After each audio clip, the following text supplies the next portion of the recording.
শোন ভাই, আজকে তোর আমি একটা কথা কই, সরে বাড়িতে আসে যতই তোরাই চিন্তা করছে নিজের আসল রূপ দেখাবো না, আসল রূপ দেখাবো না, সরে বাড়ির মানুষেরা তোর মুখের সামনে এমন বিন বাজাবে আর সবসময় বাজাতেই থাকবে আর বাজাতেই থাকবে আর সবসময় তার বিনের তালে নাচতেই থাকবে নাচতেই থাকবে। তুই আর সহ্য করা না পারে তখন আসল রূপ তোকে দেখা নাই লাগবে, তখন বার হয়ে আসবে তোর আসল নাগিনী রূপটা। সাপ আর সাপুরা লড়াই এখনো যখন জানা যায়নি যে সাপুরা জিতবে না সাপ জিতবে, সিংকারা তোরকে সে হবে সেই অবস্থা। সরে বাড়ির মানুষেরা হবে সাপুরা আর তোরাই হবো নাগিন, তোরাই নাচতেই থাকবো আর ওরাই বিন বাজাতেই থাকবে। কে কখন কোন সময় যে জিতবে তোরাই সেটা বুঝাই পাবো না, সেটা তোরাই জানাই পাবো না। ও হ্যাঁ, আর একটা পয়েন্ট আমি মিস করে গেছি বন্ধুরা, সরি তুঙ্গক সরি। এর মধ্যে থেকে আবার কটা তোরা বিজিও পাবো, কুটবা খান্দর থেকে খুলবা খনগন্দর থেকে কটা বিজিও বার হয়ে আসবে। সাপ আর সাপুরা লড়াইয়ের জিঙ্কা বিজি না থাকলে জমা না, কিন্তু সরে বাই সিঙ্কা বিজি না থাকলে জমা নাই। এই বিজিগুলা তোর আশপাশে তোরাই পাবি। এই বিজিগুলা আবার সাপুরার পক্ষে হয় সাপের সাথে, মানে তোর্গের সাথে আসে লড়াই করবে। কিন্তু ইচ্ছাধারী নাগিন তো ইচ্ছাধারী নাগিনই হয়। নাগিনের সামনে যতক্ষণ বিন বাজাবে নাগিন ততক্ষণই সাপ হয়ে থাকবে। নাগিনের সামনে বিন বাজানো শেষ, নাগিনের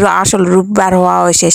নাগিন তখন স্বাভাবিক মানুষের মতন বসবাস করবে। তো যাই হোক, কথা তো অনেক কিছুই হয়, কিন্তু আমার কথা শুনে তোরকে যদি কারো কোনো মন খারাপ হয়, কারো কোনো খারাপ লাগে, তাহলে দয়া করে আমাকে মাফ করে দিবি। আর ভিডিও দেখে তোমরা ভিডিওতে লাইক কমেন্ট শেয়ার করবি। আমার ভিডিওগুলা যদি তোর ভালো লাগে অবশ্যই ভালো কমেন্ট করবেন। খারাপ যদি কমেন্ট করবা মনে হয় করবেন, তোরকে কমেন্ট মানুষ দেখবে তে মোর ভিডিওতে কিছু মানুষ আসে কি সুন্দর কমেন্ট করে যায়, শুনে ভালো লাগে, পড়ে ভালো লাগে, মনে হয় যে নিজের ভাই বোন কিংবা নিজের আত্মীয় স্বজন বন্ধু বান্ধবের সাথে গল্প করে। আবার কিছু মানুষ থাকে এমন কমেন্ট করে যে পরে না মনটা খারাপ হয়ে যায়। জিঙ্কা পরিবারের জিঙ্কা ভালো মানুষও আছে, খারাপ মানুষও আছে, সিংকারা ফেসবুকে তো ভালো মানুষও আছে, খারাপ মানুষও আছে। সবার কমেন্ট পড়ে যে মন ভালো হবে সেটা কিন্তু লয়।